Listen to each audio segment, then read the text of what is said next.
Talking to me?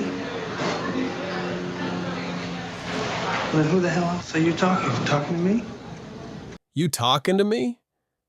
You didn't just read that line. You heard it, in that voice, with that look in his eyes, standing in front of that mirror, alone in that grimy New York apartment.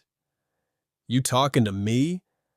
There are movie moments, and then there are moments that become part of who we are as Americans. Robert De Niro gave us more of those moments than any actor who ever lived.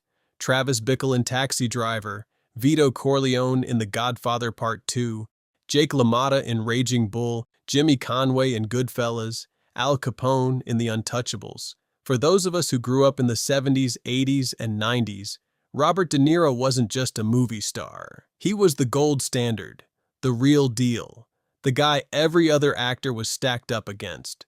Now, some people will say Brando, some will say Pacino, some will say Dustin Hoffman, and those are all legitimate arguments. But here's the thing. De Niro studied under those guys, competed with those guys, and then outlasted every single one of them. Still working, still delivering, at 82 years old. That's the case we're making today. On Classic Star, we're telling his full story, the childhood nobody knows about, the obsessive preparation that flat-out terrified directors, the 50-year friendship with Al Pacino, and what this extraordinary man is still doing right now. This is the real Robert De Niro. Born August 17, 1943 in Manhattan, New York, Robert De Niro didn't grow up with a silver spoon. He grew up with paintbrushes and hard times. His father, Robert De Niro Sr., was a painter, sculptor, and poet. His mother, Virginia Admiral, was also a painter. They lived in Greenwich Village, surrounded by artists, intellectuals, and people who believed that art was worth more than a steady paycheck.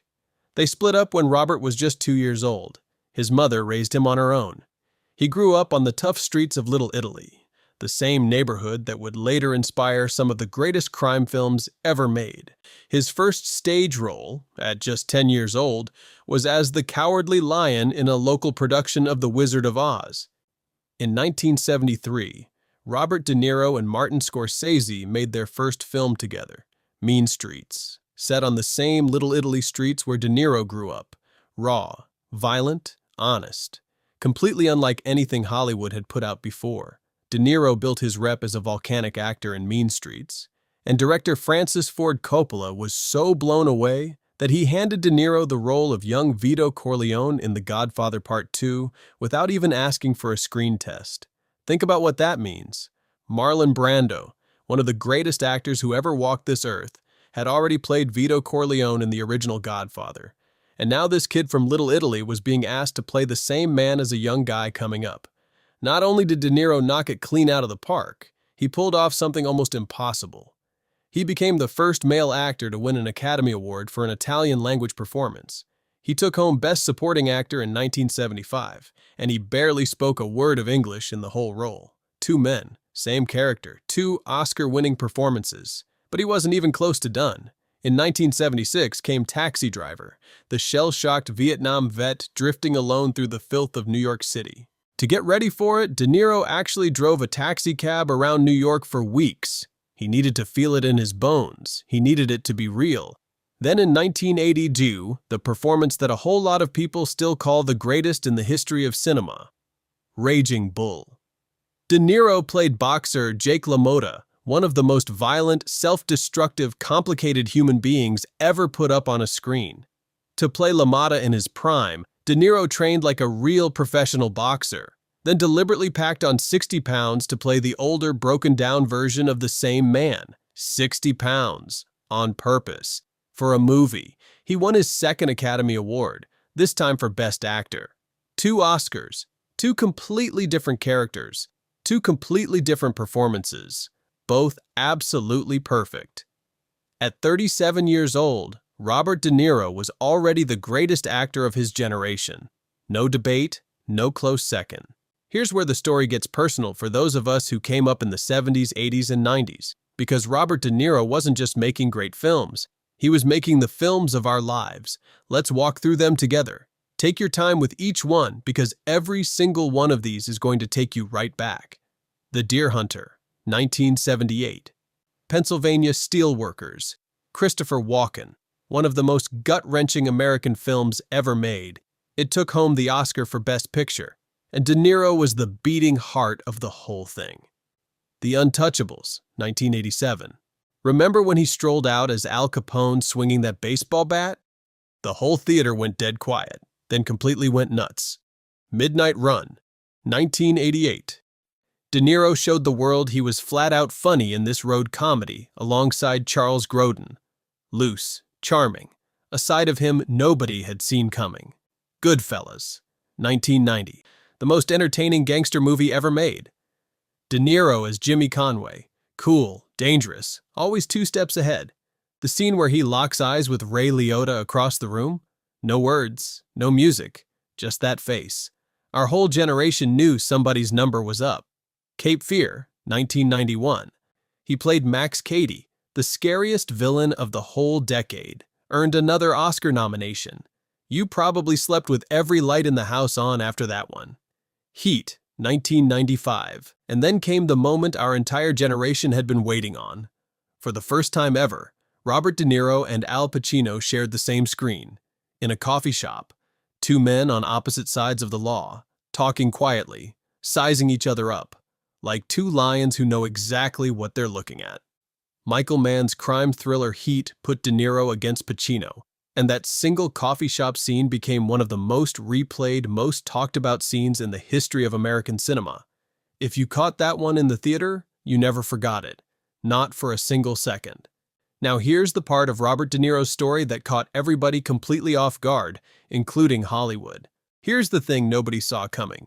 The guy was flat out funny. Analyze this, 1999. A mob boss in therapy with Billy Crystal. The setup alone is comedy gold. But De Niro went all in on it and made it one of the funniest movies of the year. Meet the Parents, 2000. Playing the stone-cold scary father-in-law of Ben Stiller. He stared that poor man down with the exact same intensity he brought to Jake LaMotta. And it killed because we all knew exactly what that stare meant.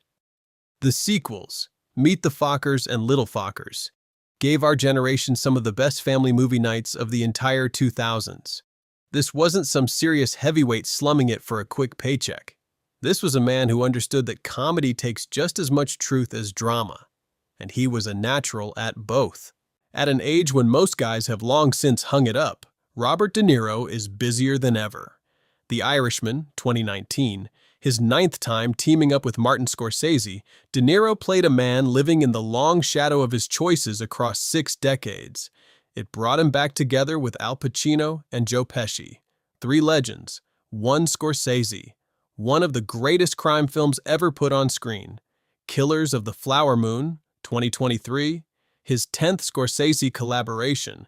De Niro played William Hale, the smooth-talking, cold-blooded mastermind behind a real-life conspiracy to murder Native American people for their oil rights.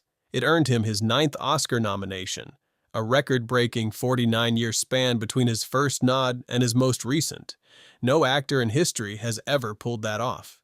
In 2025, he starred in Zero Day on Netflix, playing a former president dragged out of retirement to get to the bottom of a massive cyber attack on America. Also in 2025, he starred in The Alto Knights, playing both lead characters, 2 rival mob bosses in the same film. 2 characters, 1 actor, both absolutely on point. And in May 2025, Robert De Niro received the honorary Palme d'Or at the Cannes Film Festival, the most prestigious honor in all of world cinema, for a lifetime of extraordinary work.